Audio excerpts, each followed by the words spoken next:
Zdravo i dobrodošli u još jedan video šta sam kuhala prošle sedmice. Ovaj video nije trebao da bude video kako kuham sa svim ovim uređajima, međutim od kako sam kupila jedan i drugi i treći uređaj, non stop ih koristim, pa sam samo htjela da vam kažem koji su, jer znam da će biti puno pitanja, ali neću detaljsati, spominjat ću sve to u drugom nekom videu. Međutim, hoću da naglasim da sve recepte koje sam vam pokazala možete praviti i bez ovih uređaja, samo ja kako sam ih kupila puno mi je zanimljivije i lakše kuhati sa njima, tako da su skoro u svakom receptu, nisu u svakom, ali skoro u svakom. Prvi uređaj je Instant Pot, ovo je električni pretis, sve u svemu ja sam ovim prezadovoljna i kada sam ga ja kupovala, u Sarajevu ga nigdje nije bilo, moj je kupljen na Amazonu, zato što ovaj Instant Pot, baš brand, možete kupiti samo na Amazonu. Ja sam ga morala naručiti u Beč jer kod nas ne dostavljaju, međutim od kako je ovaj meni stigao stvarno sam vidjela da je nekoliko brendova napravilo i Tefal i Delimano, viđala sam po prodavnicama da stvarno ih ima, tako da ovo nije jedina opcija, međutim ovaj je najbolji. Instant Pot je najbolji brand zato što je on originalni, najkvalitetniji i za njega možete naći mnogo recepata. On je nekako električni pretis. Drugi uređaj je Air Fryer, ovaj sam kupila marke Gorenje jer iskreno nije bilo nekog izbora. On vam omogućava da pržite hranu, pohujete hranu, pečete hranu bez imalo ulja, to jeste sa malo ulja. Ja sam naknadno kupila ulje u spreju koje sam koristila, međutim nisam ga imala kada sam snimala recepte, pa ćete vidjeti da koristim obično ulje i stvarno odlično radi za minimiziranje ulja i izbjegavanje prženja. Vjerovali ili ne, ovo nisu svi kuhinski gadgeti koje ja koristim jer stvarno uživam u malim kućanskim aparatima, međutim su dva koja najviše koristim, koji su mi trenutno najnoviji i najzanimljiviji. Vidjet ćete vi kroz ovo kuhanje još nekih aparata koje ja volim i koje koristim da bi mi olakšali kuhanje. Također fali mi par snimaka zato što su ovo recepti iz prethodnih mjesec dana, ali to ću vam napomenuti i obavezno nemojte da gledate ovaj video ako ste gladni, nego nešto sebi pripremite i grickajte dok ga gledate. Prvi recept je natur biftek koji ja jako volim. Mi ga pravimo na različite načine. Tibor na primjer više voli u biber sosu, ja volim natur, ali budući da smo ga često jeli u restoranu, skontali smo za jedan ručak u restoranu možemo kupiti više od kilu bifteka i jest ga kuće, tako da smo počeli ipak da ga pravimo ovako kod kuće i skontali smo neke recepte koji nam se dopadaju. Biftek izražite onako kako vi volite, ja volim malo tanje, Tibor voli deblje, tako da svako sebi izraže kako mu se dopada. Ono što je jako bitno da ga dobro nasolite, zato što negdje sam to čula da su junetina i so najbolji prijatelji. Što se tiče prženja bifteka, veoma je bitno da ga stavite na vrelu tavu. Što je tava vrelija, to će biftek bolje da ispadne. Ukoliko stavite na hladnu, to ni na što neće da liči.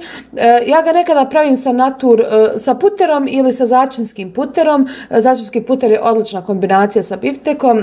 Međutim, ovdje sam se odlučila za natur, samo sam ga na grill tavi ispekla sa svake strane po nekoliko minuta, nikada ne znam koliko tačno jer ja to odokativno radim. Kada biftek izvadite iz tavi, ni slučajno ga nemojte odmah rezati, zato što će svi sokovi da izađu i on će ostati suh. Ja ga režem tek nakon 10-15 minuta kada on prestane da se još uvijek kuha iznutra, jer kada ga sklonite sa tave on se još uvijek kuha i onda ga narežem. Što se tiče priloga, ja sam pravila rižu u Instant Potu. Meni je to najbolja riža jer ja volim onu rižu koja je malo ljepljiva, koja nije rastresita. Napravila sam je tako što sam stavila jednu šolju riže, jednu šolju vode, so i demovu zdravu vegetu. Zatim sam sve to stavila na ovaj put na 10 minuta, ali inače stavim između 10 i 12 minuta, sve ovisi koliko ima riže unutra i meni to napravi savršenu rižu. Vidjet ćete u idućem receptu kako ona izgleda. Idući recept je u potpunosti smislio i napravio Tibor. Iako ovo izgleda kao crveno meso, ja bih pretpostavila da su ovo neke šnicle. Ne.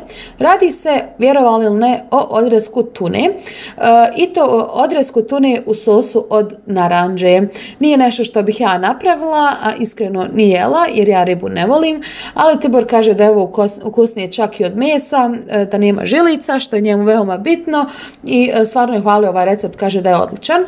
Prvo naravno mora da izreže tunu, on reže malo deblje komade jer će onda malo bolje i sos da se u nju upije i ona bi trebala da ostane u stvari malo življa jer tako se pravilno pravi. Tuna ne treba previše da se peče, svega par minuta sa jedne i druge strane, opet na vreloj tavi, isto kao i biftek, jer ukoliko se prepeče ona gubi taj svoj ukus. Tako da na grill tavi vreloj smo ispekli sa jedne i sa druge strane, kad kaže mi smo, Tibor je.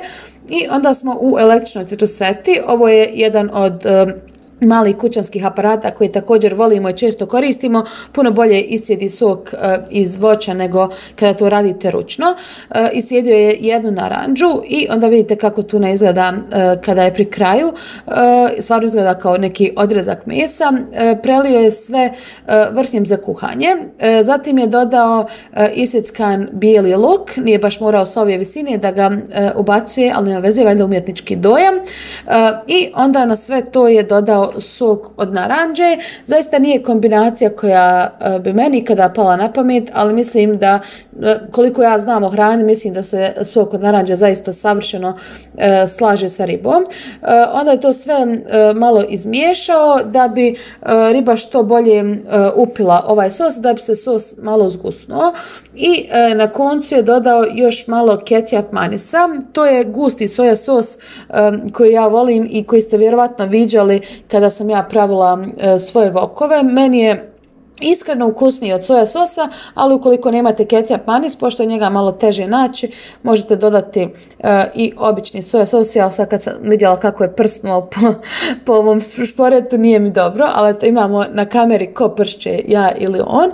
Sada ću da doda još malo tog soja sosa i onda će sve to da izvadi. Kao što sam rekla, ovo se ne treba previše peći zato što gubi taj svoj ukus i sve je to poslužio sa rižom koja je napravljena u instant potu. Kao što sam rekla, riža bude malo slijepljena, ali to je ono što ja volim i što je meni najukusnije. Idući recept je puretina koja je pohovana i pravljena u air fryeru sa pireom. Trebala je biti pohovana u cornflakesu, nije baš najbolje ispalo, ali sam htjela da vidim kako to mogu da pravim pohovane šnicle u air fryeru i to je najveći razlog što sam ga kupila, jer ja baš volim pohovane šnicle i viđali ste u ovim videima i francuske i bečke, međutim to se zaista pravi sa mnogo ulja i htjela sam da vidim da li se to može malo minimizirati. Ovdje režem pureće fileje koji su već bili izrezani na šnicle, tako da sam ja samo malo skinula neke žilice i posolila ih. I onda radim isto kao i za obično pohovanje, znači umutla sam jaja. Ovo je cornflakes, uzela sam kao neki integralni cornflakes, ali sve to isto. I malo sam ga zgnječila rukama. Mislim da sam ga trebala malo više zgnječiti jer mi se nije baš najbolje zalijepilo. I onda sam šnicle valjala u jaja, pa u cornflakes, pa u prezlu. Zato što mora cornflakes da se zalijepi za jaja, međutim meni se nije baš lijepo i vidite da je spadalo. Mislim da bi bilo bolje da sam pomiješala brašno i jaja i od toga napravila smjesu pa onda umočila cornflakes, vjerujem da bi se tada puno bolje zalijepilo. Tako da sam na kraju samo pomiješala prezlu i cornflakes i koliko je moglo da se zalijepi, toliko sam i stavljala. Prvi put je da pravim ovaj recept, pa sam pokušavala više varijanti i da 2 puta umačemo jaja i da jednom umačemo jaja, ali bitno je da je na kraju ispalo ukusno.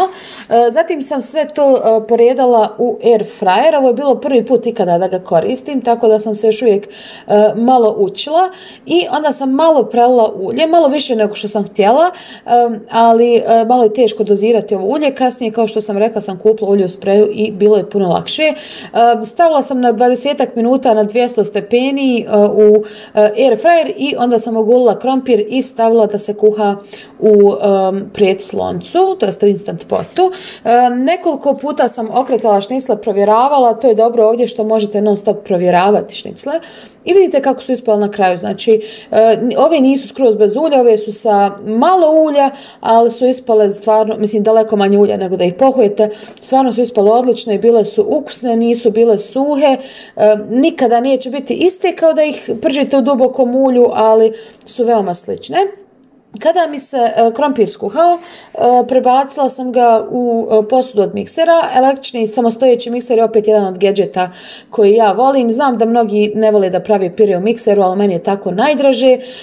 I tako da sam samo upalila, dodala puter i mlijeko i so i miješala još. Također odvajam ovom silikonskom kašikom sve od posude da bi se fino smiksalo i to je to za ovaj recept. Recept je najobičniji tradicionalni grah koji smo svi jeli dok smo odrastali. Ja sam ga do sada pravila u šerpe, međutim u instant potu ide puno brže. Prvo ću da isjeckam povrće. Ja imam mrkvu i luk srebrenac. Vi možete dodati sve od povrća što imate. Grah i ova slična variva su super da kamuflirate povrće i da dodate što više vitamina. Međutim, ja sam imala samo ovo. Luk sjeckam u električnoj sjeckalci koja je također jedan od uređaja koje jako volim jer se poštuje dim plakanja kod rezanja luka, a fino ga sitno izreže.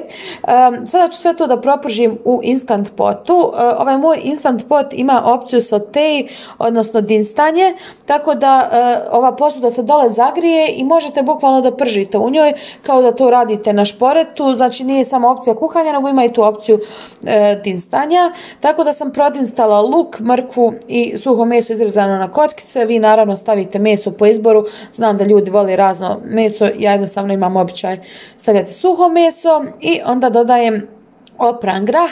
Ja ga nisam potapala, iako u svakom receptu piše da se grah treba potopiti. Mislim da ću to raditi u buduće jer i brže se skuha i lakše legne na stomak. Ja ga ovaj put nisam potopila, samo sam ga oprala i onda sam dodala vodu. Također začinit ću sa 2 kašike soli jer nikada grah nije dovoljno slan, uvijek moram kasnije dosoljavati. I također sam dodala 2 kašike. Sad da li je ovo obična vegeta ili ona DM vegeta, to ne znam. Bilo koja vegeta, da li je ona iz DM-a ili prava. Onda sam dodala i crvenu papriku, dosta crvene paprike i malo kurkume, tako da crvena paprika i kurkuma daju grahu lijepu boju, tako da ne morate kasnije dodavati zapršku. Ja nikad ne dodajem zapršku. Vidite da je tu uključeno sad ovo dugme sa te, moram da kliknem cancel i da stavim na high pressure. Ja sam stavila ovdje na 35 minuta. Ne sjećam se da li sam ga prije otvarala, nisam sigurna jer sam ga prvi put pravila, mislim da mu i ne treba ovoliko dugo, pogotovo jer sam ga kasnije još dodavala sam geršlo, zatvorim ventil i to se kuhalo.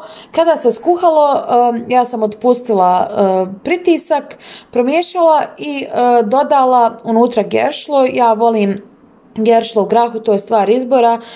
Da li je geršlo ječam? Ja mislim da jeste, ali ja kažem geršlo samo kada pravim grah. Ako ne pravim grah, onda kažem ječam. I stavila sam još 20 minuta, ne znam da li mu je toliko trebalo, ali kada je završilo, sve je bilo poprilično fino kuhano, bolje da se duže kuha nego kraće. I to je to što se tiče mog graha. Ja ne dodajem, kao što sam rekla, zapršku, ovako mi je preukusan, udrobim hljeb i nema ljepšeg jela za hladne dane. Idući recept je prejednostavan, radi se o pečenom mladom krompiru sa mladim sirom. Prihitala sam air fryer na 190 stepeni kako bi bio topao kada stavim krompirče u njega i onda sam ih dobro oprala. Koristila sam mladi krompir jer sam htjela zajedno sa korom da ga pečem jer nekako bude posebno hrskav na taj način. Birala sam manje krompirče, ali opet u air fryeru, na primjer, pomfrit ili izrezani krompirče budu gotov za 15 minuta, ali ovima treba 40 minuta do sat vremena, zavisi koliki je krompir. Polila sam ih maslinovim uljem i sa dosta soli i stavila da se peku. Onda sam pomiješala zrnati sir sa demovim aceto balzamico kremom i koprom. Kada se krompir ispekao, prerezala sam ga po sredini i napunila s ovom smjesom. Dodala sam još malo kopra na vrh i bilo je preukusno, baš onako fina večera, lagana, a zasitna. Idući recept je varijacija na temu gulaša, s tim da sam ja planirala nešto sasvim drugo napraviti, ali ovo je ispalo na kraju i bilo je preukusno. Ovo je ovo ulje o kojem sam vam pričala u spreju, konačno imam ga u posljednjem receptu, ali nema veze, bolje ikad nego nikad. I onda sam ovaj luk više rastavila na trakice nego što sam ga rezala. Htjela sam više da bude u trakicama nego u kockicama. Malo sam ga protinstala, dodavala sam vodu kada krene da gori. nisam htjela da dodajem ulje, tako da je to dobar trik uvijek da dodate vodu umjesto ulja ukoliko nešto krene da gori. I onda sam stavila jedan komad ramsteka, nisam ga rezala, nego sam samo stavila komad od nekih 400 grama i stavila da se isprži sa svake strane po par minuta. Začinila sam ga sa solju i biberom i onda sam dodala vodu, lovorov list i dosta crvene paprike, što ćete primijetiti da stavljam u svaki recept. Zatim sam zatvorila instant pot i stavila sam to na nekih pola sata otprilike da se kuha.